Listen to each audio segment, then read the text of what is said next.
Assalamualaikum warahmatullahi wabarakatuh. Sebelumnya izin memperkenalkan diri, nama saya Sabrina Amelia. Di sini kami kelompok 1A ingin mempresentasikan hasil tugas praktikum metode elektromagnetik bab 1 kami. Dengan nama anggota kelompok yaitu saya sendiri Sabrina Amelia, kemudian Aulia Tantri Martazah, Priska Adelia, dan Helen Salvia Dewi. Yang pertama itu adalah lokasi penelitian. Lokasi penelitian yang kelompok kami pilih adalah daerah Waipanas, Tanggamus Regensi, Lampung. Berikut adalah tampilan dari Google Earth. Kemudian ada peta geologi regional. Berikut adalah gambar peta geologi regional Kecamatan Wonosobo, Lembah Kota Agung, yang mencakup daerah Waipanas di dalamnya.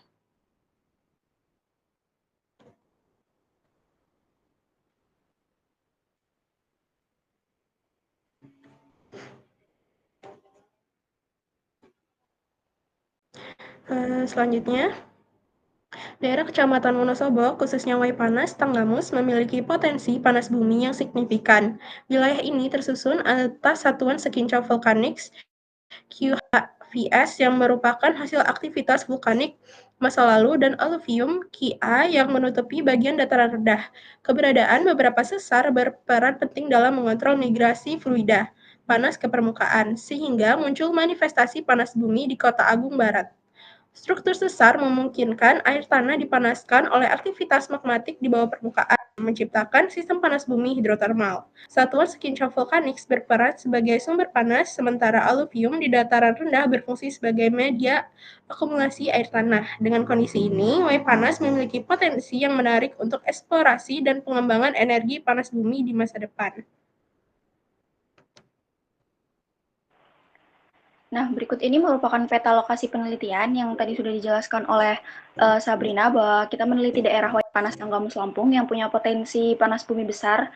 Terlihat juga ada batuan dan struktur geologis seperti sesar juga tampak di daerah ini ya, yang berperan dalam mengontrol migrasi fluida panas ke permukaan.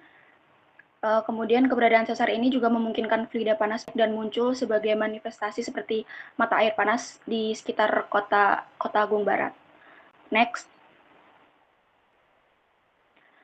Untuk selanjutnya, objek penelitian seperti yang kita bahas sebelumnya, objek yang kita ambil yaitu mengenai panas bumi atau geotermal, di mana geotermal adalah energi terbarukan yang berasal dari panas alami di dalam bumi, dihasilkan melalui aktivitas geologis seperti peluruhan radioaktif dan pergerakan lempeng tektonik. Energi ini digunakan untuk pembangkit listrik atau pemanasan langsung dengan emisi gas rumus rumah kaca yang rendah. Waipanas Pesawaran memiliki potensi geotermal besar dengan suhu reservoir mencapai 131,8 derajat Celcius dan kapasitas pembangkit hingga 330 watt. Struktur geologis seperti patahan dan rekahan memfasilitasi aliran fluida panas bumi menuju permukaan, menjadikan solusi energi ramah lingkungan untuk mengurangi ketergantungan pada bahan bakar fosil.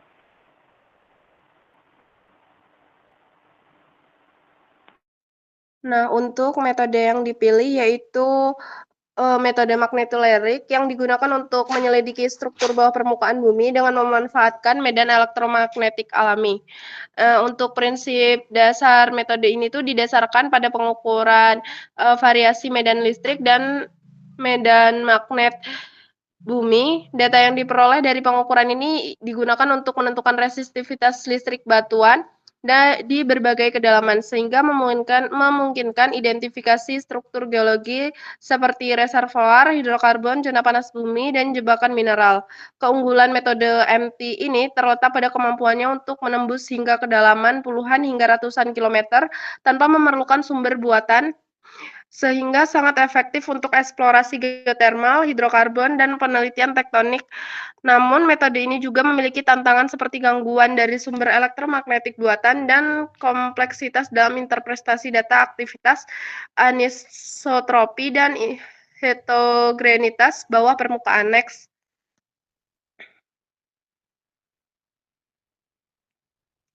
Nah, alasan memilih metode MT ini karena kemampuannya yang menyediakan data resistivitas bawah permukaan secara akurat hingga kedalaman ribuan meter tanpa merusak lingkungan. Teknik ini menggunakan sumber alami atau medan elektromagnetik dan aktivitas ionosfer dan petir, sehingga tidak memerlukan energi buatan. Untuk menghindari dampak negatif seperti getaran atau ledakan yang umum pada metode seismik, MT ini mampu membedakan lapisan kunci sistem geotermal seperti clay cap, resistivitas 4-32 ohmmeter, reservoir dengan 64-512 ohmmeter, dan hot rock lebih dari 1024 ohmmeter melalui analisis kontras resistivitas sehingga memudahkan identifikasi zona potensi pada pengukuran. Untuk kelebihan lain yaitu terletak pada resolusi vertikal yang tinggi dan kemampuan memodelkan struktur geologi kompleks dalam bentuk 3D atau 3D yang kritikal untuk memahami geometri reservoir. Metode ini juga efisien secara biaya karena instalisasi alat relatif cepat dan cocok untuk daerah terpencil. Selain itu, integritas data MT dengan informasi geologi, geokimia, dan metode geofisika seperti seismik atau gravitasi meningkatkan akurasi interpretasi dan mengurangi resiko kegagalan eksplorasi. Kombinasi faktor-faktor ini menjadikan MT sebagai solusi optimal untuk eksplorasi geotermal yang berkelanjutan dan efektif.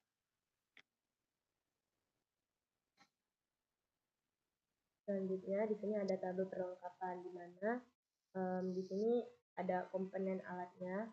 Yang pertama itu ada 1 unit MTU, kedua ada kabel power, 3 ada kabel 3Y adapter, 4 ada laptop, kelima ada 3 buah coil, keenam ada 6 unit gyroscope, ke-7 ada GPS terintegrasi dan GPS handheld, terus ke-8 ada kompas, ke-9 ada water path, ke-10 ada multimeter digital, ke-11 ada multimeter analog, ke-12 ada kabel, ke-13 ada logbook, ke-14 ada kompas flash, ke-15 ada campuran air garam, ke-16 ada cangkul, linggis, dan sembilang, ke-17 ada ACCU, ke-18 ada amplas dan solatif, ke-19 ada tenda dan terpal.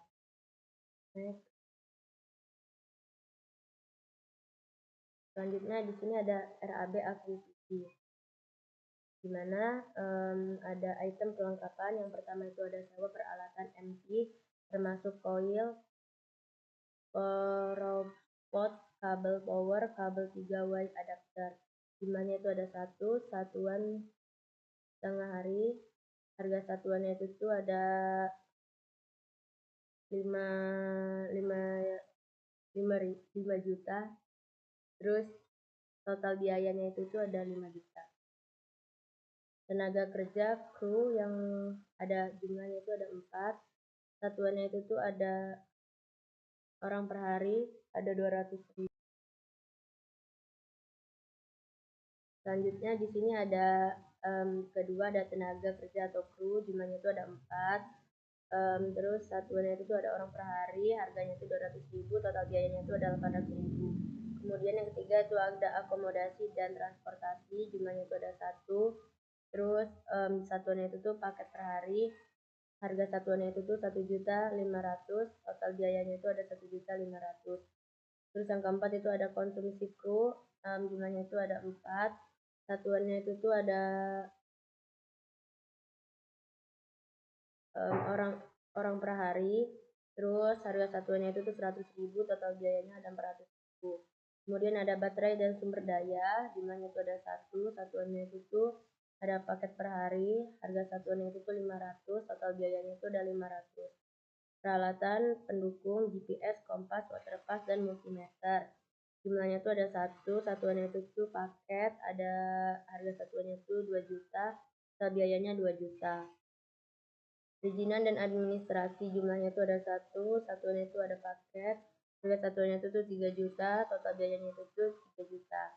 Selanjutnya itu ada laptop, terpal, amplas, solatif, cangkul, logbook, campuran air garam. Jumlahnya ada 1, satuannya paket, salah satunya itu dibawa sendiri. Jadi total biayanya di sini ada Rp13.200.000.